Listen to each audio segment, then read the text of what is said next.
The Air India crash, the probe report that has come out 1 month since the tragedy had taken place in Ahmedabad when this flight crashed AI-171 and had killed over 275 people, including people who were on the ground.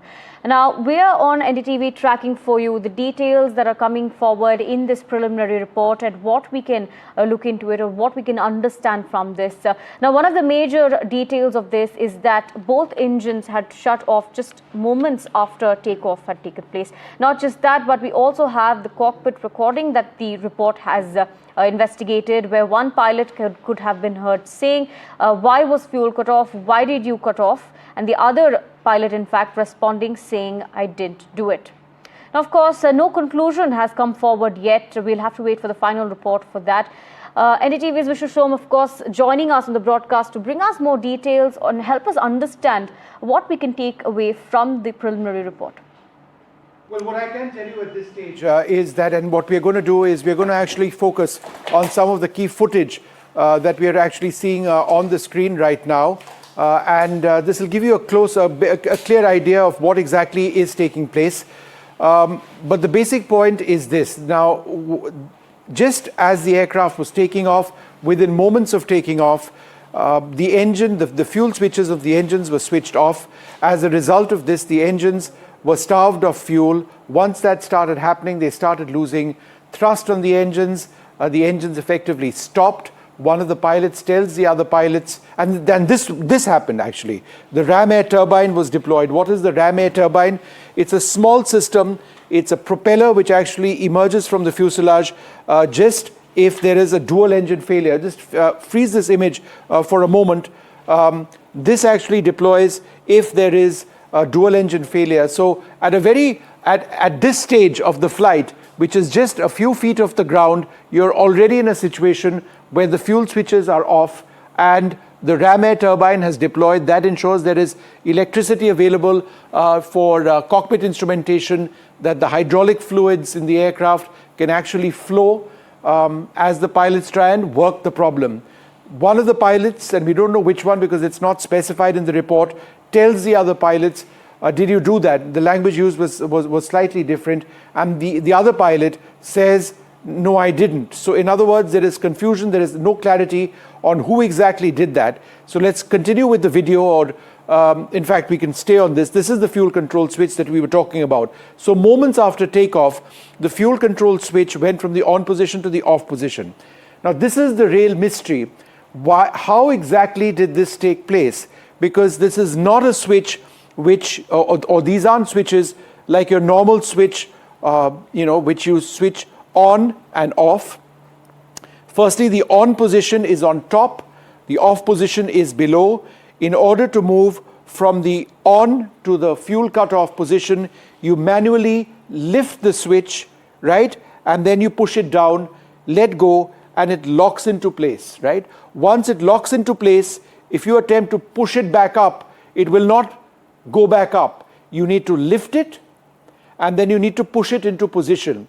It's spring-loaded, and I think, one of our pilot friends who was on the program a little while back made an interesting comparison. Many of us have cars where we've got a spring-loaded system to lift the gear, to put it into reverse as a safety mechanism, and once it's in that reverse position, then it's kind of locked in that reverse position until you again lift that and push it back into neutral or whichever. So that is a safety feature on these engines, and there is a guardrail on both sides over here. In fact, if we can just bring out that footage of the picture from the report of the debris showing the fuel control switches. Let's go to the next image, and that actually shows the guardrails that I'm talking about. So if we can just have that picture up on the screen, then I can talk about it, not the ram air turbine. We'll talk about that. We'll come back to that in a while. But as we try and bring up that image, this is actually what I'm talking about over here. It's a different image, but we'll work with the image. Right over here, there is a guardrail on this side. Can you zoom in, please? Over here, there is a guardrail, in this side over here, and then there is another guardrail over here. This is to ensure that the hand, so just freeze this image. This is actually the one that I was looking for. This is the guardrail that I'm talking about. This is the other guardrail, and it prevents the hand of the pilot from accidentally moving over here. Again, as I mentioned, you lift it up and then you cut off. Now, just as the aircraft took off, within 1 second, both of these were moved and switched off. Now, if the pilots didn't do that, or if one of the pilots didn't do that, then how exactly did that happen? Because one pilot says, did you do that? The other pilot says, no, I didn't. So in which way or circumstance did both of these fuel control switches actually go to the off position? That is the mystery that we are dealing with over here. Now, just for the benefit of our viewers, this is the debris of the aircraft. In the debris of the aircraft, these are the fuel switches. These fuel switches are in the on position over here, because what happened, and this is important, is that once they realized that the fuel switches were off, the pilots reactivated the fuel switches. The auxiliary power unit, which is a small engine in the back of the aircraft, came into operation to attempt to relight the engines, and fuel was being pumped in this highly automated aircraft to ensure that a relight of the engines did take place. One of the engines did relight. That's a critical piece of information. It did start spooling up again, but let's roll the video of the final moments of the crash. That'll show you what exactly happened. So let's have the video of the crash play out, or the moments prior to the crash, because this would be the situation, right, where it's taking off 153 knots, everything seems okay. Shortly thereafter, both the fuel switches have been switched off. The pilot tells the other pilot, did you do that? He says no. Then they reactivate the fuel switches at somewhere in this space. One of the engines slowly, within the 30 seconds, starts getting its power back, but by then it's too late. There is no altitude to play with. They needed at least 1,000 feet more, say some of our pilot guests on this program, perhaps more than 1,000 feet for it to, one of the engines to regain enough thrust for it to start pulling away. I think there was a relight on the second engine as well, but it hadn't reversed the shutdown process, as it were. It was just too late. Let's bring up another image over here. This is again images from the crash report. This is the digital flight data recorder. There are two digital flight data recorders within the black box unit. There are two black boxes.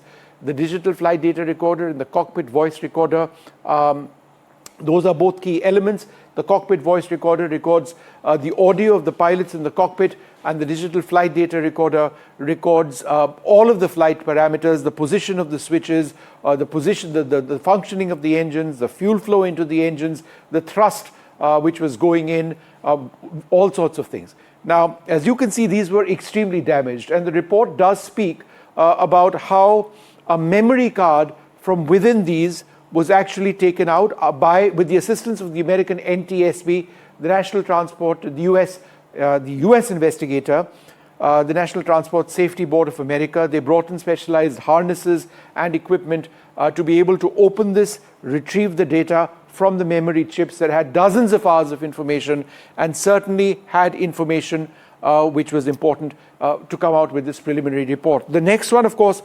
again on the basis of the debris which was collected, the remains of the aircraft. There was this huge theory earlier on that the aircraft had an improper flap configuration.